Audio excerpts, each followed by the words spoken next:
Hey everybody. So my name is John, and I was trying to join Booktube for a while, and then I saw that there was this Booktube Newbie Tag. So I guess this is my newbie tag, and along with it, the video I saw was on my computer here. They had like a bunch of prompt questions where you kind of like get used to, I don't know, like just like being part of Booktube. So I've always wanted to be, and I think it's fun. So I'm just gonna kind of go through the questions. So the first one is, why did you start this channel?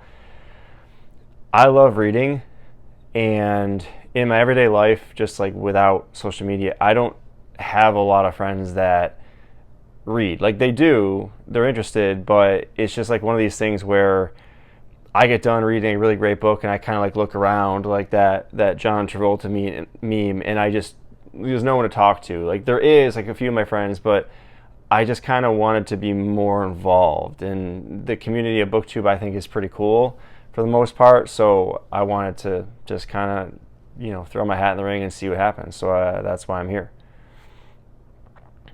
What are some fun and unique things that I can bring to Booktube?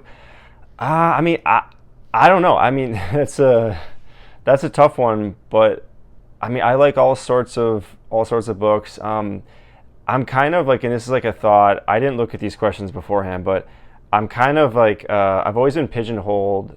Like I did it to myself too, like as like a fitness guy. So like I'm a personal trainer, a strength and conditioning coach.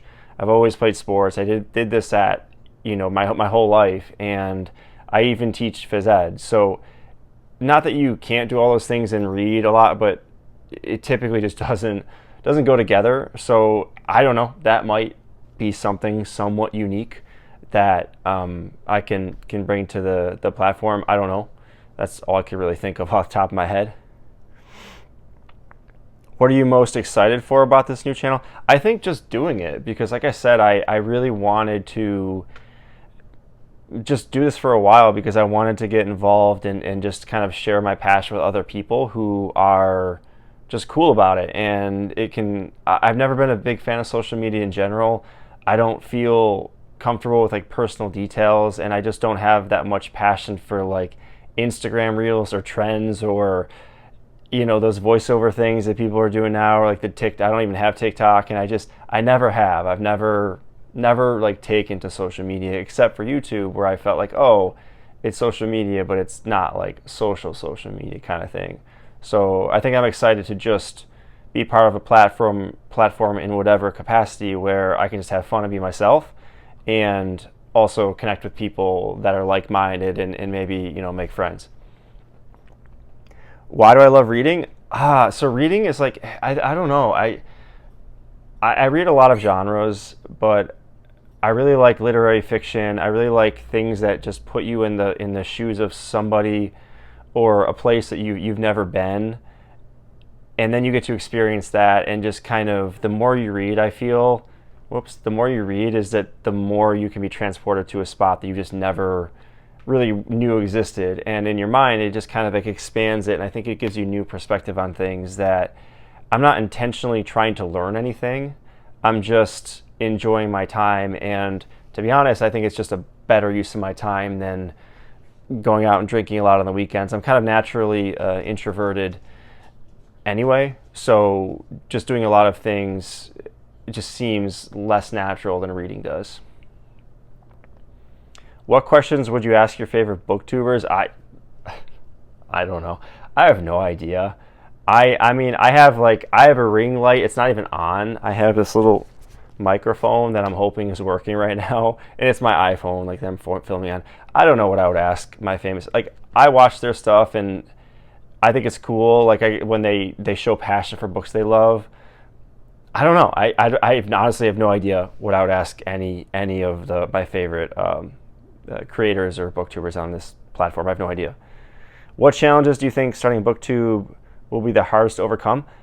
I don't. So I won't do any kind of I won't do any kind of like cutting, like jump cuts, or I won't do any kind of edits. Like it's just gonna be one shot. If I've stuttered, or if I've stuttered already, or if I say the wrong thing, or if I'm off on some train of thought I don't even remember, that's fine. Like it'll just go up. I don't know what challenges. I think just kind of like finding a topic or a book or something that I like making a video on, which I know that it won't be certain things. Like I know it won't be anything that's controversial. I don't like getting into those conversations that I think are just kind of pointless. I think life's hard enough as it is. I don't know why we need to make it harder on ourselves by arguing, but nothing toxic. I'm not going to weigh in on a controversial author or whether book talk is good or bad. Stuff like that I won't do. See, I already forgot the question. Challenges. Yeah, I don't know. I think it just kind of be figuring out what to make videos on, and it'll just ultimately be what I want. And I think that's what I'll lean into. When did I start reading? I'll do a two-parter. When did I start reading, and where do you read?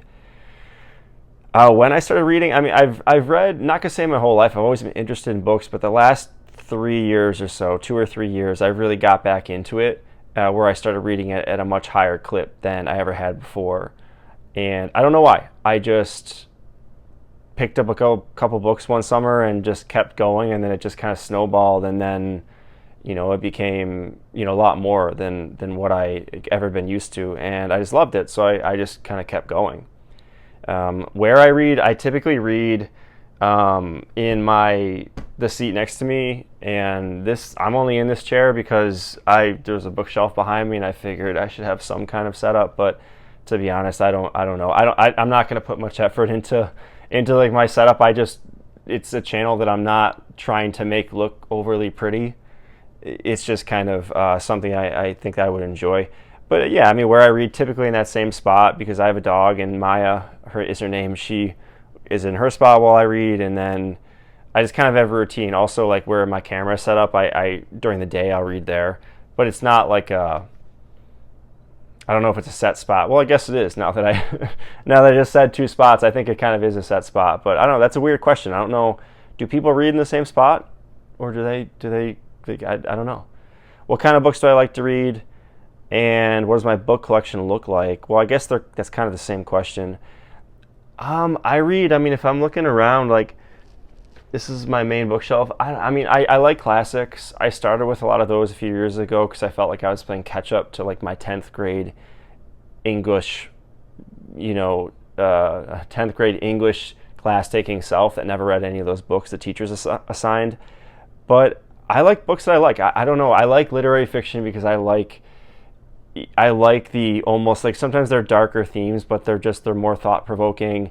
I don't like self-help books. I think they're redundant. I've read a couple of them, and they're just kind of like, all right, I get it. Just not my style.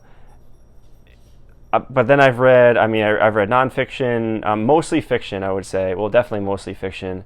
And I tried getting into fantasy recently. I'm trying out different genres still and just kind of seeing what I like. And I read most of like what I know I'll already like, and that's like confirmed. And then after that, I just kind of will experiment every now and then. And like in my office over there, I have like my TBR, which is just like dozens of books that I've bought that are sitting there waiting for me to read. So I don't know. I mean, I'll read those, and then if I don't like them, I won't finish them. And yeah, that's that. So I would never keep a book in my collection or behind me that I didn't like. I also probably wouldn't finish a book I didn't like. It doesn't happen that often because I have a pretty good grasp on like what I think I'll enjoy. But if I've read 100 pages of a book or a third of the book and I'm just not feeling it, I probably would stop the book and it would just be like a DNF. But I don't know. My book collection will probably evolve over the years as my favorite books change or whatnot. That's all the questions, but I can share my favorite book, and my favorite book is this one. It's Orcs and Crake, Margaret Atwood. It's the first book of the Mad Adam trilogy. I love this. My sister, I think, gifted me this book years ago, and I had to buy another one like a couple years ago because I lost it. But I don't know. I just love this book, and it's still my favorite. And I don't know how many more I'm going to have to read until it's kind of usurped as the favorite, but I love this book. And the whole trilogy, I think it's pretty well known. Obviously, Margaret Atwood, but I don't know. I don't see that many people talking about Orcs and a Crick or the Mad Adam trilogy in general. But I love this book. I typically don't read books more than once, but I have with this one. And yeah, so that's it. That was 11 questions. That was easy. So thanks for watching. And all right, see ya.